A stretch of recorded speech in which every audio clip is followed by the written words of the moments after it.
Hello दोस्तों, मैं हूं आपका दोस्त एडवोकेट शिवेंद्र प्रताप सिंह। आज हम बात करेंगे कि जो नए अधिवक्ता बंधु हैं हमारे, वो किसी भी मामले में जो बेल होती है उस पे बहस कैसे करें न्यायालय में। चलिए बात कर लेते हैं कि पहली बात तो ये समझिए कि जो नए अधिवक्ता बंधु होते हैं वो हमेशा सीनियर को एंगेज करके रखते हैं। इन केस अगर मान लेते हैं कि उस दिन आपके सीनियर महोदय नहीं हैं और आपकी डेट लगी है बेल की, तो उसमें आप किस तरह से बहस करेंगे और कैसे आपको वो बेल मिल जाएगी, इसके बारे में हम आज डिस्कशन करने वाले हैं। सबसे पहले तो ये समझिए कि जो नए अधिवक्ता हैं वो कोर्ट परिसर में किस तरह से अपनी बात को रख सकते हैं बिना किसी डर के, बिना किसी हेजिटेशन के।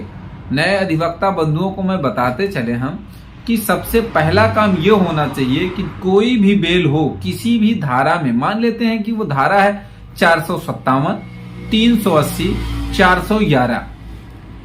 अब चोरी का केस है, उसमें माल बरामद हुआ है, इस पर आपको बहस करनी है। तो आप फैक्ट को क्या पढ़ लीजिए कि भाई जो अभियोजन पक्ष का कहना क्या है वो क्लियर कट आप अच्छे से पढ़ लीजिए कि किस तारीख की घटना है, कब एफआईआर लिखी गई। अक्सर आप देखते हैं घटना 4 दिन की है, एफआईआर उसके 4 दिन पहले की है या बाद की हो जाती है। कहने का मतलब घटना मान लेते हैं 10 तारीख की बताई जाती है और एफआईआर 15 को दर्ज किया जा रहा है। कभी कभी तो ऐसा होता है कि एफआईआर 20 दिन बाद की दर्ज की जा रही है। तो उसमें सबसे पहला फैक्ट आप ये कह सकते हैं कि ऑनरेबल माननीय न्यायालय से आप कहेंगे कि महोदय इसमें आप ये देखिए, कंसीडर करने वाली बात क्या है कि घटना ये 10 की बता रहे हैं लेकिन एफआईआर 20 को हो रही है। कहने का ये मतलब है कि जो मेरा अभियुक्त है, मेरा पक्ष है, वो निर्दोष है, इसे नाजायज किसी फर्जी मुकदमे में इसलिए फंसाया गया, उसका कारण दे दीजिए। अगर कोई कारण है पहले से उनके बीच की कोई बात हो, विवाद हो या कोई दुश्मनी हो या किसी से उनसे तू मैं हुई हो, ये ग्राउंड है तो ये दे दीजिए। नहीं पार्टी बंदी हो, रंजिश हो और राजनीतिक कोई मामला हो, ये कारण दे दीजिए। दूसरा जो ग्राउंड होता है आप ये देखिए कि वो पहली बेल एप्लीकेशन है या उसके पहले उसका कुछ है। तीसरा ग्राउंड आप ये देखिए कि क्या उसका कोई आपराधिक इतिहास है। चौथा ग्राउंड कि क्या उनकी गिरफ्तारी का कोई भी स्वतंत्र साक्षी है कि उन्हें कहां से गिरफ्तार किया। अक्सर आप देखते होंगे बकायदा थाने पे फोन करके बुलाया जाता है और उसे जेल भेज दिया जाता है और बता देते हैं फला चौराहे पे जरिए मुखबिर सूचना मिली, मुखबिर की सूचना पर विश्वास करके हम राहियान पुलिस, ये आईओ वो पुलिसकर्मी, सबका नाम रहता है, जरिए मुखबिर की सूचना पे हम विश्वास करके गए तो इशारा करके मुखबिर ने बताया कि चोरी करने वाला फला व्यक्ति वहां पे वो खड़ा है और वो छिप गया मुखबिर, और हम लोगों ने उसे पकड़ना चाहा। वो जैसे ही पकड़ना चाहा भागा, उसे हम लोगों ने बकायदे खेद के क्या करके पकड़ा। इस तरह से कहानियां पुलिस बनाती है। तो उसमें आप ये भी देखिए तारीख घटना की, समय, गिरफ्तारी। अब पता चला कि जिस दिन गिरफ्तारी दिखाई गई है उस दिन उसे लाया नहीं गया, उसके 2 दिन पहले से थाने में उसे टॉर्चर किया गया। अगर अभियुक्त को चोटें हैं तो वो भी आप मेंशन करिए कि भाई इसको चोट कैसे लगी, कहां से लगी, ये मेंशन नहीं है उसमें।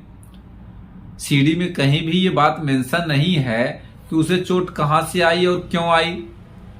चलिए, अगर उसका कोई आपराधिक इतिहास नहीं है तो वो अपने आप में एक निर्दोष साबित करने का सबसे अच्छा उत्तम, भाई कभी इसने ये काम किया नहीं इस तरह से, न किसी प्रकार का किसी अपराध में संलिप्त रहा है कभी।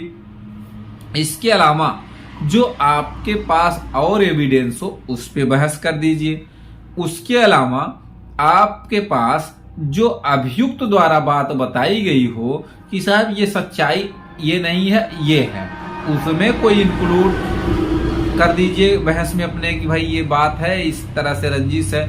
और अगला जो पॉइंट मैं बताने चाह रहा हूं कि अगर क्रॉस केस है कभी पहले कभी केस उस व्यक्ति ने लगाया हो आपके ऊपर, या कभी कभी ऐसा देखिए कि वादी मुकदमा पुलिस वाले ही हो जाते हैं।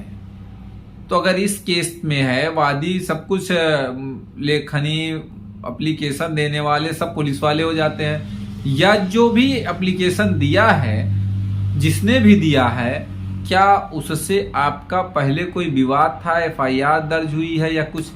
अब आ जाइए बरामदगी की बात। पुलिस वाले कभी भी आप देखते होंगे बरामदगी जरूर दिखाते हैं, उसमें पैसा। कभी कभी 2 अभियुक्त रहते हैं तो दोनों अभियुक्त को बराबर बराबर पैसा दिखा देते हैं, 2000 उनके ऊपर पास 2000। अब इसमें आप कोर्ट को ये भी समझा सकते हैं कि मानिए क्या एग्जैक्ट बराबर बराबर पैसा ही ये दोनों लिए थे, ऐसा तो हो नहीं सकता यार। अभी आप समझिए कि रोड पे चलने वाले 10 लोग हैं और 10 का जेब चेक किया जाए तो कभी भी 10 के पास एक बराबर पैसा नहीं मिलेगा। उसमें से एक व्यक्ति के पास भी ऐसा नहीं होगा दूसरे के बराबर हो। 10 में 10 के पास सबके पास अलग अलग पैसा होगा। लेकिन पुलिस वालों को जो बरामदगी होती है, अगर 2 अभियुक्त हैं तो बराबर पैसा मिलेगा उनके पास। तो इसका मतलब क्या है, उनसे जो पैसा ऐंठा जाता है उसे बराबर भागों में बांट के पुलिस चालान करती है, कुछ पैसे अपना खुद रख लेती है। ये पोजीशन होती है। तो कहने का ये मतलब है कि जब भी नए अधिवक्ता बंधु बहस करे, खुले मन से, खुले विचार से, अच्छे से पॉइंट को रखें, बहस करें, कोई भी दिक्कत नहीं आएगी। 100% आपकी बेल होगी। अपनी सारी बातों को कह दीजिए। उम्मीद करता हूं, आशा करता हूं आज की जानकारी आपको पसंद आई होगी। अगर जानकारी पसंद आई तो वीडियो को लाइक करिए, शेयर करिए। YouTube चैनल SP 72 कानून प्रयागराज को जरूर